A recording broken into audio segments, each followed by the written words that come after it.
morning dear students and welcome back to Watch and Learn by Sudha ma'am. In today's class we are going to discuss some important parts of grammar basically known as figures of speech. आपने figures of speech के बारे में पढ़ा होगा। अब figures of speech क्या है ये जानना बहुत जरूरी है। तो एक सिंपल एग्जांपल मैं आपको बताऊं, जब आप कोई डिश बनाते हो, फॉर एग्जांपल अगर आपकी मम्मी कोई डिश बनाती है तो लास्ट में सर्व करने से पहले वो क्या करती हैं, उसको गार्निश करती हैं। किससे? कोरिएंडर से, यानी धनिया की पत्तियों से। तो उससे क्या लगता है, खाना देखने में बहुत ज्यादा स्वादिष्ट लगता है, राइट। तो कुछ इस तरीके से ही फिगर्स ऑफ स्पीच का रोल होता है किसी भी पोयम में या लाइन्स में। वो क्या करता है, चीजों को अच्छे तरीके से डिस्क्राइब करने का, इमोशंस को पहुंचाने का, उसके पीछे का जो मेन उद्देश्य है वो पहुंचाने का काम करता है फिगर्स ऑफ स्पीच। तो आज हम जो बेसिक फिगर्स ऑफ स्पीच है उसका डिस्कशन करेंगे पार्ट 1 में, फिर part 2, part 3 in the next video. So let us start with the first figures of speech, that is simile. अब सिमिली क्या है? तो सिमिली सिंपली मैं बोलूं तो एक कंपैरिजन किया जाता है। कैसा? डायरेक्ट कंपैरिजन किया जाता है बिटवीन टू अनलाइक ऑब्जेक्ट्स। ऐसी चीजें जिनका आपस में कुछ लेना देना नहीं है लेकिन उनको कंपेयर करने का जो काम किया जाता है वो आता है सिमिली में। किन शब्दों के द्वारा? तो लाइक और एस, इन दोनों वर्ड्स की मदद से हम दो अनलाइक ऑब्जेक्ट्स के बीच में कंपैरिजन देखते हैं या करते हैं। जैसे एग्जांपल देख लें, He fights like a lion in the battlefield. वो शेर की तरह रणभूमि में युद्ध करता है। अब यहाँ पे ये नहीं कि उसको शेर बनाया गया है, लेकिन यहाँ पे जो शेर की क्वालिटीज होती है कैसी होती है? ब्रेवरी दिखाई जा रही है ना। तो यहाँ पे जो कोई भी फाइट कर रहा है ही, उसको कंपेयर किया गया है किसके साथ? लायन के साथ। और कौन से वर्ड से? तो लायन। तो ये यहाँ पे सिमिली माना जाएगा। सेम तरीके से सेकेंड एग्जाम्पल देखें तो Sneha is as tall as camel. Sneha कैसी दिखाई जा रही है? टॉल मीन्स लंबी। किसके साथ? तो कैमल के साथ। कैमल की हाइट हम जानते हैं, राइट। तो यहाँ पे गर्ल की जो हाइट है उसको कंपेयर किया जा रहा है किसके साथ? कैमल के साथ। तो यहाँ पे जो फिगर्स ऑफ स्पीच में सिमिली वर्ड यूज किया गया है वो कौन सा है? As tall as. तो ये है हमारा figures of speech simile. So the next figures of speech is metaphor. अब मेटाफर और सिमिली के बीच में कोई खास डिफरेंस नहीं है, दोनों में कंपैरिजन तो की जाती है। जैसे सिमिली में क्या था, डायरेक्टली कंपैरिजन किए जा रहे थे कुछ शब्दों को इस्तेमाल करके, जैसे लाइक या एस। लेकिन मेटाफर में क्या होता है, इन दोनों वर्ड्स को बिना यूज किए इनडायरेक्टली कंपैरिजन की जाती है। तो इस तरीके की जो फिगर्स ऑफ स्पीच होती है उसे मेटाफर कहते हैं। वही यहाँ पे बताया गया है, there is a comparison between the unlike objects but without using like और एज वर्ड। इन वर्ड्स को बिना यूज किए हम जो कंपैरिजन करते हैं उसे हम मेटाफर कहेंगे। एग्जांपल देख ले, he is the Hitler of our school. अब यहाँ पे उसको हिटलर नहीं बताया गया, किसको? लड़के को, जो कोई भी है, पर उसको क्या कहा जा रहा है कि तुम हिटलर जैसे हो। हम जानते हैं हिटलर कौन था? जर्मनी का तानाशाही था, राइट, तानाशाह था। तो उसका जो कैरेक्टर है, जो उसका नेचर है या जो उसका स्वभाव है, उसको कंपेयर किया जा रहा है एक लड़के के साथ। तो यहाँ पे हमें क्या देखने को मिल रहा है? कंपैरिजन। लेकिन कहीं भी आप देखोगे तो एज या लाइक वर्ड का यूज नहीं किया गया है। सेम तरीके से second example, she is a shining star. वो एक चमकता सितारा है। अब यहाँ पे भी कंपैरिजन हो रही है लेकिन लाइक और एज वर्ड का इस्तेमाल नहीं किया गया है। उस लड़की को किसके साथ कंपेयर किया जा रहा है? एक सितारे के साथ। तो इस तरीके के जो फिगर्स ऑफ स्पीच होते हैं उसे हम मेटाफर कहेंगे। Let's see the third one, that is euphemism. अब यूफिज्म क्या है? एक ऐसा फिगर्स ऑफ स्पीच है जिसमें जो रियलिटी है, जो फैक्ट है रिलेटेड टू लाइफ, उसको रखा जाता है बहुत ही नम्र तरीके से। क्या कहा जा रहा है? In this figures of speech the harsh facts reality are spoken in a mild way. बहुत ही आराम तरीके से, नम्र भाव से जो भी रियलिटी है, जो सत्य है दुनिया का, उसे रखने का काम किया जाता है इस तरीके की फिगर्स ऑफ स्पीच में। Let us see the examples of use. The example is and miles to go before I sleep. Miles means मीलों दूर तक जाना है सोने से पहले। अब यहाँ पे सोना यानी नींद लेने की बात नहीं की जा रही है, यहाँ पे स्लीप को क्या बताया जा रहा है? मौत यानी डेथ, यानी मरने से पहले तक मुझे काफी सारा काम करना है। यहाँ पे भी हम देख सकते हैं कि एक इमोशंस को दिखाने की कोशिश की गई है। जो हम जानते हैं कि रियलिटी क्या है कि जब जो इंसान जो व्यक्ति इस दुनिया में पैदा हुआ है, हर एक लिविंग बीइंग को एक दिन मरना ही है। वो एक हार्श ट्रूथ है, कठोर सत्य है, लेकिन हम जल्दी से उसको एक्सेप्ट नहीं करते। तो यहाँ इस एग्जाम्पल में बहुत ही नम्र तरीके से उसे समझाने की कोशिश की गई है। Second is he passed away too early, वो बहुत जल्दी चल बसे।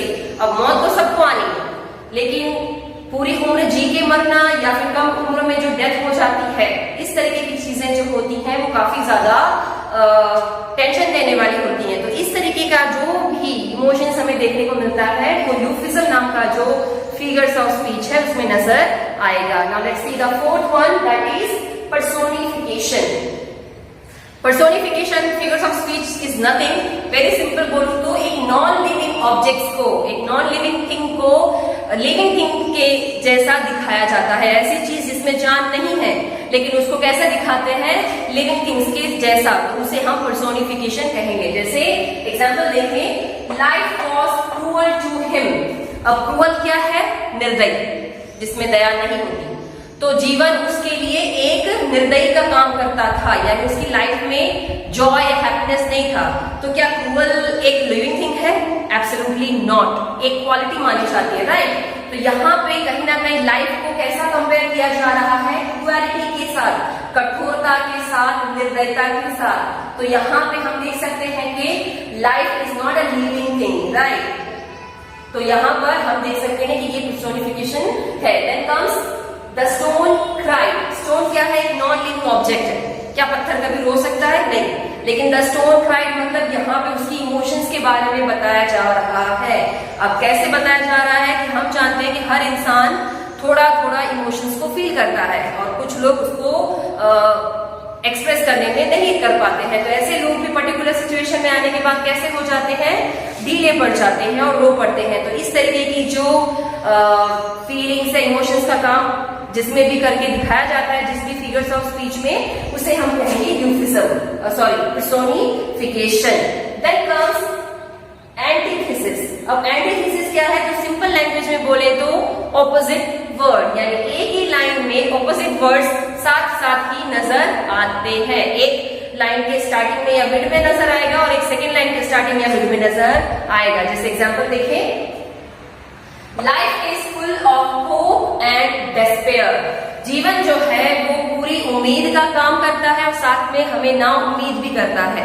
होप मीन्स उम्मीद रखना और डेस्पेयर का मतलब होता है उम्मीद ना रखना। तो हम जानते हैं कि हमारी लाइफ में हर तरीके की चीजें आती हैं, जिसमें कई बार हमें होप भी मिलती है तो कई बार हमें डेस्पेयर भी मिलता है। तो इस तरीके का जो फिगर्स ऑफ स्पीच है, मैंने पहले ही बताया क्या है, ऑपोजिट वर्ड्स की हेल्प से यहाँ पर इस फिगर्स ऑफ स्पीच को समझाने का काम किया जाता है। Then comes man proposes, God disposes. इंसान बनाता है, ऑफर करता है और भगवान रचे हुए हर एक मनुष्य के खेल को क्या करता है, खराब करता है। तो यहाँ पे propose, the word proposes is opposite of the word dispossess. तो इस तरीके की जो फिगर्स ऑफ स्पीच होती है उसे हम कहेंगे antithesis. So next figures of speech is oxymoron. What is oxymoron? It is a kind of antithesis where two opposites are written together.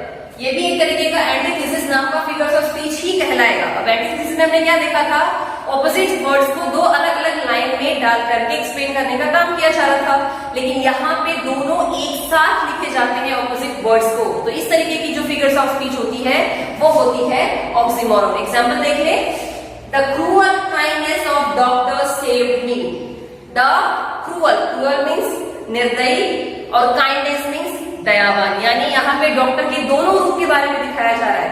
Cruel कैसे, at the time of operation उसको चीर फाड़ करनी पड़ती है, राइट, कटिंग्स करने पड़ते हैं, ब्लड निकलता है, ठीक है, तो वो क्रूएलिटी हो गई उसके साइड में। लेकिन काइंडनेस ये कि फिर उसको नॉर्मल सिचुएशन में ला भी देते हैं डॉक्टर। तो इस तरीके का जो एग्जाम्पल होता है वो होता है ऑक्सीमोरॉन का। सेकेंड एग्जाम्पल देखें, the comedian was seriously funny. हास्यकार जो था वो बहुत ज्यादा फनी था। सीरियसली मीन्स सीरियस होना, बिना स्माइल वाला जो पोजीशन होती है उसको सीरियसली कहते हैं। तो सेम टाइम पे सीरियसली वर्ड भी यूज किया जा रहा है और फनी को भी यूज किया जा रहा है। तो इस तरीके की जो कंपैरिजन या फिर वर्ड्स को यूज किया जाता है उस टाइप के फिगर्स ऑफ स्पीच को हम कहेंगे oxymoron. Next figures of speech है हाइपरबोल। अब हाइपरबोल क्या है?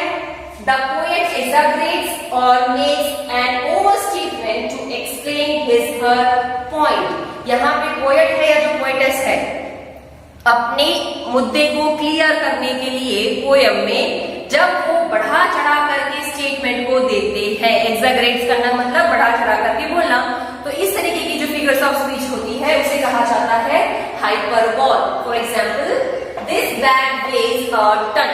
अब हम जानते हैं कि एक बैग में मैक्सिमम कितना वजन आएगा, जितना हम इजीली उठा सके। 1 ton means it's not possible to hatch up, right. तो यहाँ पे पोएट जो है वो बता रहा है, कंपैरिजन कर रहा है कि ये बैग तो 1 टन के बराबर है। तो यहाँ पे वो कभी क्या कर रहा है? बढ़ा चढ़ा करके बता रहा है, ओवर स्टेटमेंट दे रहा है।